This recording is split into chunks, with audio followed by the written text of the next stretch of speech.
दोस्तों, डायबिटीज़ एक life long chronic illness है जो कि ना सिर्फ अपने आप में एक बीमारी है, बल्कि आप कह सकते हैं कि ये अपने साथ साथ बहुत सारी और भी ऐसी कॉम्प्लिकेशंस लेके आती हैं जो कि आपके लिए बहुत ज़्यादा ख़तरनाक हो सकती हैं इन द लॉन्ग रन। अगर हम मिनिस्ट्री ऑफ होम अफेयर्स की बात करें तो 2021 में करीब 74 मिलियन लोग इंडिया के अंदर डायबिटीज़ से पीड़ित थे और आने वाले कुछ एक सालों में ये जो नंबर्स हैं ये 2 गुना 3 गुना होने का भी अंदेशा लगाया जा रहा है। और इंटरेस्टिंगली इसमें से मोस्टली वो लोग थे जिनको ये पता ही नहीं था कि उनको डायबिटीज़ है, अनटिल एंड अनलेस उनके अंदर कुछ कॉम्प्लिकेशंस आनी शुरू हो गई या उनको कोई और प्रॉब्लम फेस करनी पड़ गई या उनकी बॉडी में ऐसे बहुत ज़्यादा चेंजेस आने लगे जिसकी वजह से वो अपने डॉक्टर के पास गए और तब एक्सीडेंटली उन्हें पता चला कि उनको डायबिटीज़ है। बट तब तक बहुत देर हो चुकी थी और अनफॉर्चुनेटली अब वो सभी लोग लाइफ लॉन्ग डायबिटीज़ की दवाइयों पर डिपेंड हैं। दोस्तों, डायबिटीज़ से पहले एक फेज़ आता है जिसको बोलते हैं प्री डायबिटीज़, यानी ये वो कंडीशन होती है, वो स्टेज होती है जब आप ना तो डायबिटिक होते हैं और ना ही आप नॉर्मल होते हैं। आपका ब्लड शुगर तो बढ़ा हुआ होता है लेकिन इतना ज़्यादा बढ़ा हुआ नहीं होता कि आपको डायबिटिक पेशेंट की कैटेगरी में क्लासिफाई किया जा सके। और यही वो स्टेज होती है जिसमें अगर आप कुछ एक सिम्टम्स को समझ लें और प्री डायबिटिक की अपनी कंडीशन को पहचान लें तो आप अपने आप को डायबिटीज़ की तरफ जाने से रोक सकते हैं, इसके प्रोग्रेशन को रोक सकते हैं और कहीं ना कहीं अगर आप कुछ अच्छी चीज़ें, अच्छी आदतें अपना लें तो आप इसको रिवर्स भी कर सकते हैं या फिर एटलीस्ट अपने आप को डायबिटिक होने का जो खतरा है उसको डीले तो कर ही सकते हैं। अगर बंद नहीं कर सकते तो कम से कम डीले तो कर ही सकते हैं। तो आज की इस वीडियो में मैं आपको बताने वाला हूं प्री डायबिटिक्स के टाइम पे कुछ एक ऐसे सिम्टम्स और साइंस जो कि आपको समझना बहुत ज़्यादा ज़रूरी है, क्योंकि अगर आप इन्हें समझ लेंगे तभी आप जान पाएंगे कि आपको प्री डायबिटीज़ है। और यकीन मानिए, अगर आप प्री डायबिटीज़ को समझ गए और अपने आप को पहचान गए कि मुझे ये कंडीशन है और कुछ एक चीज़ें आपने फॉलो कर ली, तभी आप अपने आप को डायबिटीज़ से बचा सकते हैं। नहीं तो एक बार अगर आपको डायबिटीज़ हो गई तो उसके बाद आपको सारी ज़िंदगी दवाइयाँ लेनी पड़ेंगी। तो चलिए दोस्तों, बिना किसी देरी के इस वीडियो को शुरू करते हैं। मेरा नाम है डॉक्टर सलीम और आप देख रहे हैं आपका अपना यूट्यूब चैनल हेल्दी हमेशा।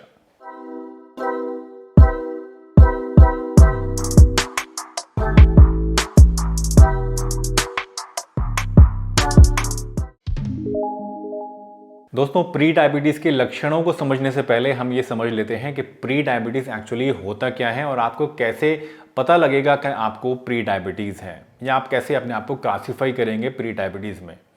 देखिए, प्री डायबिटीज़ जो है एक ऐसी कंडीशन है जिसके अंदर आपका ब्लड शुगर बढ़ा हुआ तो होता है लेकिन इतना ज़्यादा नहीं होता है कि आप डायबिटिक कहलाएं।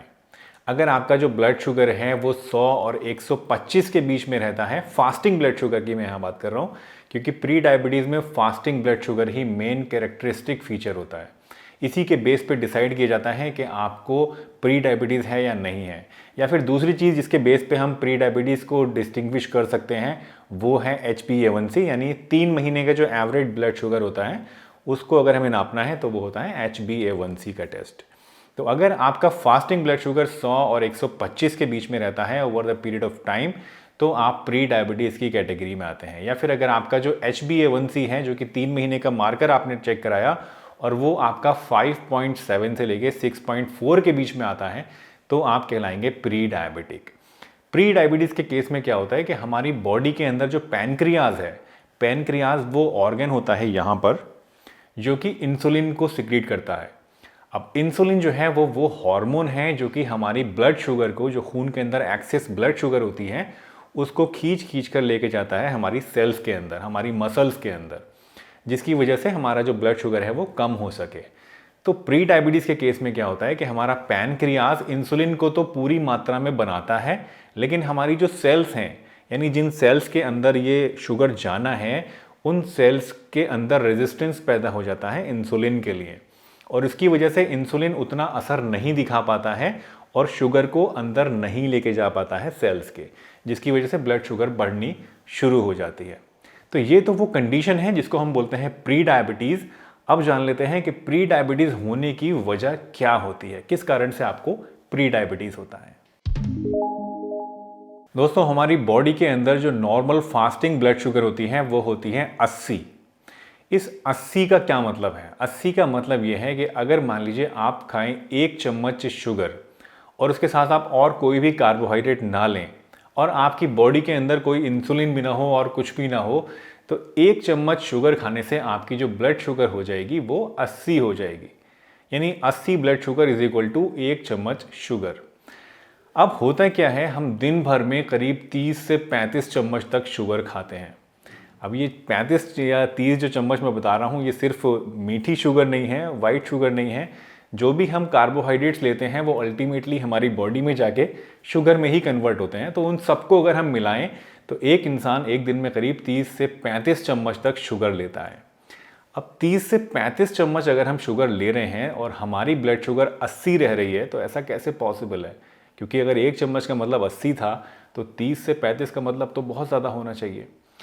इसको कंट्रोल करने के लिए क्या है दोस्तों, कुदरत ने हमें एक चीज़ दी है जिसको बोलते हैं इंसुलिन। और इंसुलिन हार्मोन जो है, ये हमारी ब्लड शुगर जब बढ़ती है तो उसको कम करने का काम करता है।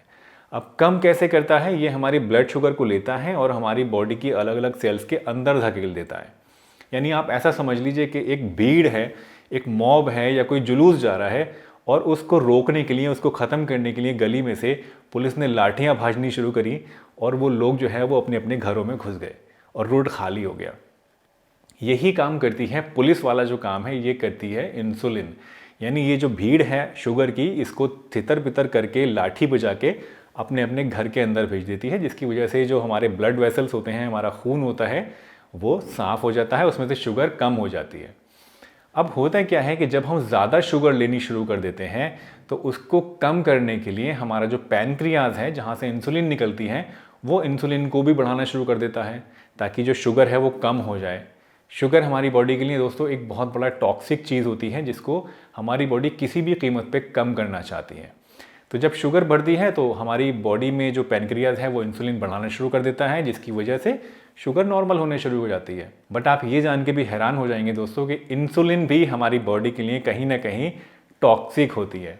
यानी अगर इंसुलिन ज़्यादा हो जाए हमारी बॉडी में तो वो भी नुकसानदेह होती है। अब होता क्या है कि जब हमारा पैनक्रियाज इंसुलिन के सिक्रेशन को बढ़ाना शुरू कर देता है तो उसकी वजह से बॉडी की सेल्स के ऊपर टॉक्सिक इफेक्ट आने शुरू हो जाते हैं। तो उसकी वजह से अपने आप को बचाने के लिए जो सेल्स हैं वो इंसुलिन को रोकना शुरू कर देती हैं बाहर ही, कि भाई तुम इधर मत आओ, मेरे को परेशान ना करो। इस कंडीशन को कहते हैं इंसुलिन रेजिस्टेंस। यानी सेल्स इंसुलिन के इफेक्ट को कम करना शुरू कर देती हैं, उसको बाहर ही रोकना शुरू कर देती हैं और इसकी वजह से इंसुलिन का जो इफेक्ट है सेल के ऊपर वो कम होना शुरू हो जाता है। अब होता क्या है, जब इफेक्ट कम होता है इंसुलिन का तो उसकी वजह से ब्लड शुगर बढ़नी शुरू हो जाती है। जब ब्लड शुगर बढ़नी शुरू होती है तो हमारा पैनक्रियाज को सिग्नल जाता है कि भाई ब्लड शुगर बढ़ रही है, इसको कम करना है, तो वो इंसुलिन को और ज़्यादा बढ़ा देता है। जब वो और ज़्यादा बढ़ाता है तो हमारी सेल्स इस रेजिस्टेंस को भी और ज़्यादा बढ़ा देती हैं। ये एक प्रोसेस है जो कि चलता रहता है और 2 साल, 4 साल, 5 साल, 10 साल तक जब ये प्रोसेस चलता है तो एक समय वो आता है जब हमारा पैनक्रियाज जो है दोस्तों वो गिव अप कर देता है। वो कहता है भाई इससे ज़्यादा मेरे बस की बात नहीं है, मैं नहीं बना पाऊँगा, और इंसुलिन का प्रोडक्शन हमारी बॉडी के अंदर उस टाइम पे कम होना शुरू हो जाता है। और यही वो कंडीशन होती है जब हमें डायबिटीज़ पैदा हो जाती है। यानी हमारी बॉडी में इंसुलिन भी कम बन रहा है और हमारी जो सेल्स हैं वो भी इंसुलिन को रेजिस्ट कर रही हैं। बट इससे जस्ट पहले जो फेज़ होता है जिसके बारे में हमने अभी बात करी थी कि आपकी बॉडी इंसुलिन तो बहुत ज़्यादा बना रही है लेकिन आपकी जो सेल्स हैं वो उसको कहीं ना कहीं रेजिस्ट कर रही हैं, ये वो कंडीशन होती है जब आपको प्री डायबिटीज़ होता है। यानी प्री डायबिटीज़ की कंडीशन में आपकी अंदर इंसुलिन तो बन रही है लेकिन आपकी जो सेल्स हैं वो उसको रेजिस्ट कर रही हैं। तो इसकी वजह से ब्लड शुगर बहुत ज़्यादा भी नहीं बढ़ पाता है और नॉर्मल भी नहीं रह पाता है और बीच में रहता है, और इस कंडीशन को कहते हैं प्री डायबिटीज़। दोस्तों, प्री डायबिटीज़ के जो अर्ली वार्निंग साइंस होते हैं वो यूजुअली बहुत सब्टल होते हैं, बहुत हल्के फुल्के होते हैं और अक्सर जो है ये अननोटिस्ड ही निकल जाते हैं। हम लोग इन पे ध्यान नहीं दे पाते हैं, इनको समझ ही नहीं पाते हैं। तो इसलिए बहुत इंपॉर्टेंट है कि अगर आपकी फैमिली हिस्ट्री है डायबिटीज़ की, या अगर आप ओवरवेट हैं, या अगर आपको ख़तरा है डायबिटीज़ होने का, या फिर आप मीठा बहुत ज़्यादा खाते हैं, तो उस केस में आपको रेगुलरली हर साल 6 महीने में अपना ब्लड शुगर या HbA1c चेक कराते रहना चाहिए, जिससे आपको इस बात का अंदाज़ा लग सके कि आपके अंदर जो ब्लड शुगर है वो किस लेवल पे चल रही है और आपको कहीं प्री डायबिटीज़ तो नहीं है। कुछ ऐसे सिम्टम्स भी हैं दोस्तों जो कुछ लोगों में मिलते हैं देखने को। हर किसी में ज़रूरी नहीं है कि ये सिम्टम्स मिलेंगे, बट कुछ लोगों में मिल जाते हैं। तो अगर इस तरह के कुछ सिम्टम्स जो कि मैं अभी आगे आपको बताने वाला हूँ आपके अंदर मिल रहे हैं, तो वो भी एक बहुत बड़ा वार्निंग साइन है आपके लिए कि आप अपनी ब्लड शुगर को चेक कराएं और इस बात को मेक श्योर करें कि आपको प्री डायबिटीज़ नहीं है। तो सबसे पहला साइन और सिम्टम जो आपको देखने को मिल सकता है प्री डायबिटीज़ के केस में, वो है डार्केंड स्किन टोन। यानी अगर आपकी बॉडी के कुछ पार्ट्स में जो आपकी स्किन है वो डार्क कलर की होती जा रही है धीरे धीरे, पहले नॉर्मल थी बट अब धीरे धीरे वो डार्क होती जा रही है, तो ये एक साइन हो सकता है कि आपको प्री डायबिटीज़ है।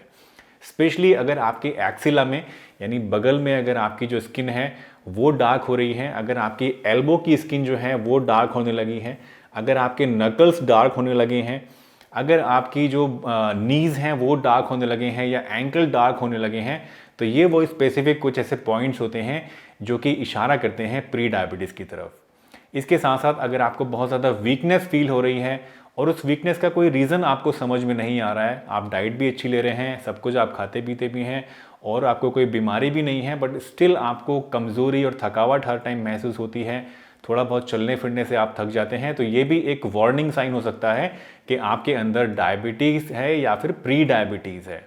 क्योंकि प्री डायबिटीज़ के केस में क्या होता है कि हमारी जो सेल्स हैं उनके अंदर शुगर नहीं पहुंच पाती है, और क्योंकि शुगर ही की वजह से हमारी बॉडी को, हमारी सेल्स को एनर्जी मिलती है, तो जब वो सेल्स में शुगर ही नहीं पहुंचेगी तो एनर्जी कम बनेगी, और जब एनर्जी कम बनेगी तो हमें कमज़ोरी महसूस होगी। इसके साथ साथ अगर आपको बार बार पेशाब जाने की आवश्यकता पड़ती है, स्पेशली रात को सोते टाइम आपको 1-2 बार पेशाब करने के लिए उठना पड़ता है, तो ये भी एक बहुत क्लियर कट सिम्टम होता है कि आपको प्री डायबिटीज़ हो सकती है। इसका भी आपको ख़ास ध्यान रखना चाहिए। एक बहुत कॉमन सवाल जो कि अक्सर लोग पूछते हैं वो ये कि क्या प्री डायबिटीज़ को रिवर्स किया जा सकता है। दोस्तों, प्री डायबिटीज़ एक ऐसी कंडीशन है जब आप डायबिटिक नहीं हैं, तो डेफिनेटली इसको रिवर्स किया जा सकता है या एटलीस्ट इसके प्रोग्रेशन को कम किया जा सकता है। यानी आप अपने आप को प्री डायबिटीज़ की कंडीशन में ही रोक सकते हैं और डायबिटिक बनने से अपने आप को बचा सकते हैं अगर आप कुछ एक लाइफस्टाइल मॉडिफिकेशंस को फॉलो कर लें। सबसे पहली चीज़ तो ये कि आपको अपने खाने पीने में कार्बोहाइड्रेट्स कम से कम लेने चाहिए, शुगर को बिल्कुल बंद कर देना चाहिए। ये 2 सबसे बेसिक चीज़ें हैं जो आपको अपनानी चाहिए, और अगर इन 2 चीज़ों को ही सिर्फ आप अपना लें तो काफ़ी हद तक आप अपने आप को प्री डायबिटीज़ की कैटेगरी से पीछे की तरफ लेके जा सकते हैं और इसको रिवर्स कर सकते हैं या डायबिटिक बनने से अपने आप को बचा सकते हैं। इसके साथ साथ कुछ नॉर्मल हेल्दी लाइफस्टाइल मॉडिफिकेशंस भी हैं जो आपको अपनानी चाहिए, जैसे कि अपना वेट आपको लूज़ करना चाहिए। अगर आप ज़्यादा मोटे हैं तो कोशिश करिए कि आपका वेट लूज़ हो। अगर आप एक्सरसाइज नहीं करते हैं, ज़्यादा चलते फिरते नहीं हैं, तो कोशिश करिए कि हफ्ते में कम से कम 5 दिन और कम से कम 30 मिनट रोज़ाना आप एक्सरसाइज करें। ये एक्सरसाइज आप लाइट वेट भी कर सकते हैं, हल्की फुल्की वेट लिफ्टिंग भी कर सकते हैं, एरोबिक एक्सरसाइज भी कर सकते हैं, वॉक भी कर सकते हैं। जो आपको पसंद आए उसके हिसाब से आप कर सकते हैं, लेकिन आपको कुछ ना कुछ मूवमेंट दिन में कम से कम 30 मिनट के लिए ज़रूर करना है, ये बहुत इंपॉर्टेंट है। अगर आप स्मोकिंग करते हैं तो कोशिश करिए स्मोकिंग को क्विट करने की। अगर आप अल्कोहल लेते हैं तो कोशिश करिए अल्कोहल को छोड़ने की या फिर कम से कम लेने की। अगर आपका ब्लड प्रेशर बढ़ा रहता है या आपका कोलेस्ट्रॉल बढ़ा रहता है तो उसको भी कोशिश करिए कम करने की। ओवरऑल जितनी भी नॉर्मल हेल्दी लाइफस्टाइल चेंजेस हैं जो कि एक आम इंसान को करनी चाहिए एक अच्छी लाइफ जीने के लिए, एक हेल्दी लाइफ जीने के लिए, वो सभी चीज़ें आपको प्री डायबिटीज़ के केस में भी फ़ायदा करेंगी और उसको रिवर्स करने में आपकी काफ़ी हद तक मदद करेंगी। तो दोस्तों, मुझे उम्मीद है आज की ये वीडियो आपको ज़रूर पसंद आई होगी और इस वीडियो से आपने कुछ ना कुछ नया ज़रूर सीखा होगा। अगर आपकी कुछ थॉट्स हैं या आप कुछ और जानना चाहते हैं या अपने एक्सपीरियंसेस शेयर करना चाहते हैं तो आप कमेंट सेक्शन में हमसे शेयर कर सकते हैं। अगर आप कोई प्री डायबिटिक हैं तो आप उसको क्या कर रहे हैं ठीक करने के लिए, ये भी हमारे साथ ज़रूर शेयर करिए। अगर आपको ये वीडियो पसंद आई है तो इसे लाइक भी ज़रूर करिए और अपने जान पहचान वालों के साथ, अपने रिश्तेदारों के साथ, अपने फ्रेंड्स के साथ इसको शेयर करिए ताकि सभी लोग इससे पूरा फ़ायदा उठा सकें और इन चीज़ों को बेहतर तरीके से समझ सकें और डायबिटीज़ और प्री डायबिटीज़ से अपने आप को बचा सकें। अगर इस चैनल पर आप नए हैं और पहली बार हमारी वीडियो देख रहे हैं तो चैनल को सब्सक्राइब करना भी ना भूलिएगा ताकि आने वाले टाइम में भी आप इसी तरह की अच्छी वीडियोज़ देख सकें और अपनी नॉलेज को बढ़ा सकें। तो चलिए इसी के साथ मैं डॉक्टर सलीम आपसे विदा चाहता हूँ, इस वादे के साथ कि फिर मिलूंगा आपसे इसी चैनल पर एक नई बढ़िया सी वीडियो के साथ। तब तक के लिए अपना बहुत ध्यान रखिए, हंसते रहिए, मुस्कुराते रहिए, रोज़ कुछ ना कुछ नया सीखते रहिए ताकि आप रह सकें हेल्दी हमेशा।